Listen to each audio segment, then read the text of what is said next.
Hello hi नमस्कार। आजकल एक मुद्दा जो है वो काफ़ी गरमाया हुआ है। वक्फ बोर्ड को लेके या वक्फ अमेंडमेंट बिल को लेके मुस्लिम समुदाय में काफ़ी रोष है। आइए जानते हैं वक्फ क्या है, वक्फ बोर्ड क्या है, इसके अमेंडमेंट में क्या सरकार चेंजेस लेके आई है। वक्फ का सीधा मतलब होता है ठहर जाना या थम जाना। प्रॉपर्टी के मामले में बात करें यानी किसी संपत्ति का ठहर जाना। सिंपल भाषा में बात करें तो अल्लाह के नाम पर जब किसी संपत्ति को दान कर दिया जाता है, चाहे वह अचल या चल संपत्ति हो, उसके बाद वह संपत्ति का जो उपयोग है मस्जिद बनाने में, मदरसा बनाने में या फिर मुस्लिम समुदाय के लोगों को हेल्प करने में मदद करता है। एक बार जब वह प्रॉपर्टी वक्त में चली जाती है तो उसके बाद ना उसको बेचा जा सकता है, ना खरीदा जा सकता है, ना ही उस प्रॉपर्टी को ट्रांसफ़र किया जा सकता है। ऐसा माना जाता है कि वह जो प्रॉपर्टी है वो अल्लाह के नाम पे चली गई, यानी अल्लाह ही उसके ओनर हैं। भारत में वक्फ का जो कंसेप्ट है वो दिल्ली सल्तनत से आया है। आज़ादी के बाद भारत जब आज़ाद हुआ उसके बाद आज़ादी के बाद 1954 में एक वक्फ एक्ट लाया गया ताकि वक्फ के नाम पर जितनी भी संपत्ति है, जो भी ज़मीन है, जो भी प्रॉपर्टी है, उसको सही तरीके से मैनेज किया जा सके। इसके तहत एक वक्फ काउंसिल बनाई गई, सेंट्रल वक्फ काउंसिल बनाई गई और उसके तहत हर स्टेट में एक वक्फ बोर्ड बनाया गया।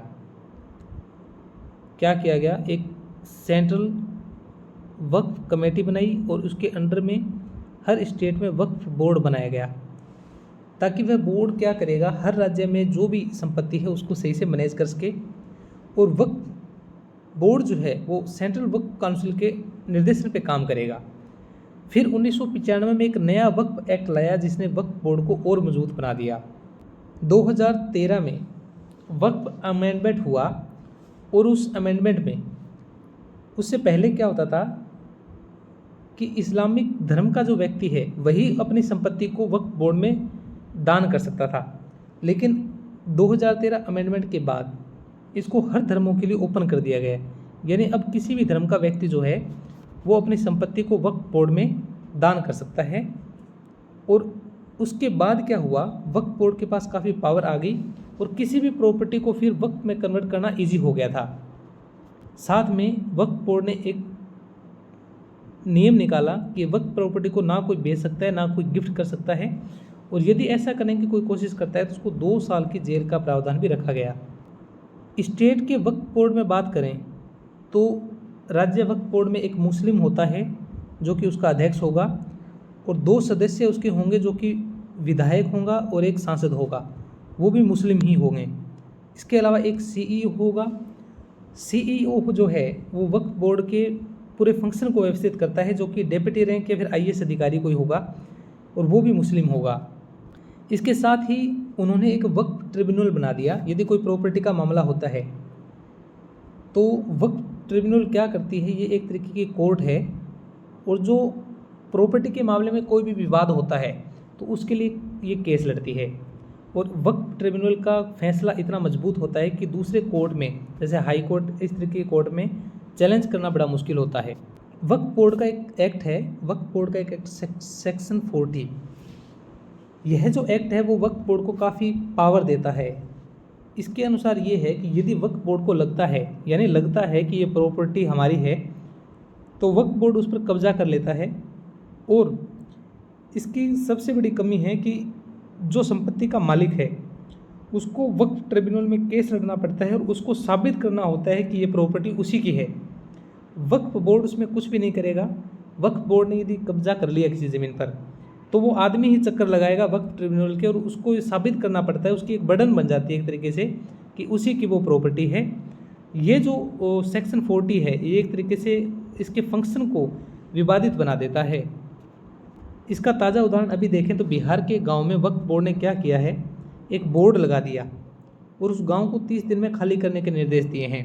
इसी तरीके से तमिलनाडु में भी क्या किया है, इन्होंने गांव के मंदिर सहित पूरी ज़मीन को कह दिया कि ये पूरी ज़मीन जो है वो वक्फ बोर्ड की है। इससे पहले बात करें तो गुजरात के सूरत में नगर निगम की एक ज़मीन है, सूरत म्यूनिसिपल कॉरपोरेशन। वक्फ बोर्ड का कहना है कि वो भी ज़मीन जो है वो वक्फ बोर्ड की है। दिनों दिन जो वक्फ बोर्ड की जो पावर है वो ज़्यादा हो गई थी, यानी बढ़ गई थी और उसका कुछ मिसयूज करने लगे थे। इसी को कंट्रोल करने के लिए मोदी सरकार जो है वक्फ संशोधन बिल लेके आई है। यूनियन मिनिस्टर किरण रिजिजू ने क्या किया है, संसद में एक बिल पेश किया है जिसमें कुछ संशोधन किए गए हैं। वक्फ अमेंडमेंट बिल 2024 में क्या संशोधन किए गए हैं? ऐसी प्रॉपर्टी जिसका व्यक्तिगत कोई मालिक नहीं है या है, उसका वक्फ प्रॉपर्टी नहीं बनाया जा सकता। कैसे कि मान लो वक्फ बोर्ड ने कह दिया कि ये प्रॉपर्टी हमारी है, तो उसको डायरेक्ट ऐसे नहीं है कि वक्फ प्रॉपर्टी उसको मान लिया जाएगा। दूसरा है, इस बिल के पास होने से पहले या बाद में जो भी प्रॉपर्टी वक्फ प्रॉपर्टी के नाम से डिक्लेयर हो चुकी है और वो सरकारी ज़मीन पर है, तो वह वक्फ प्रॉपर्टी नहीं रहेगी। सरकार ने साफ कर दिया है कि ऐसी प्रॉपर्टी जो सरकारी है और वो पहले से वक्फ प्रॉपर्टी के नाम से डिक्लेयर है, चाहे वो बिल पास होने से पहले हो या बाद में, वह वक्फ प्रॉपर्टी नहीं रहेगी। इसके बाद बात करें, कोई भी प्रॉपर्टी जो वक्फ बोर्ड के कब्जे में है वह वक्फ प्रॉपर्टी है या सरकार की प्रॉपर्टी, यह निर्णय भी सरकार करेगी। और जिला वाइज बात करें तो एक डिस्ट्रिक्ट कलेक्टर जो होगा वो इसका निर्णय करेगा। साथ में ही सरकार ने कहा है इस अमेंडमेंट बिल में कि कैग जो controller and auditor general body है इंडिया में, महालेखा परीक्षा बॉडी जो है, वो कभी भी वक्फ बोर्ड की ऑडिट कर सकती है। पैसे का जो भी लेन देन है, जो भी ट्रांजैक्शन हो रहे हैं, उसको चेक कर सकती है। साथ में क्या होता था पहले कि केंद्रीय वक्फ परिषद बनती थी, उसमें महिलाएं, कोई महिला शामिल नहीं होती थी।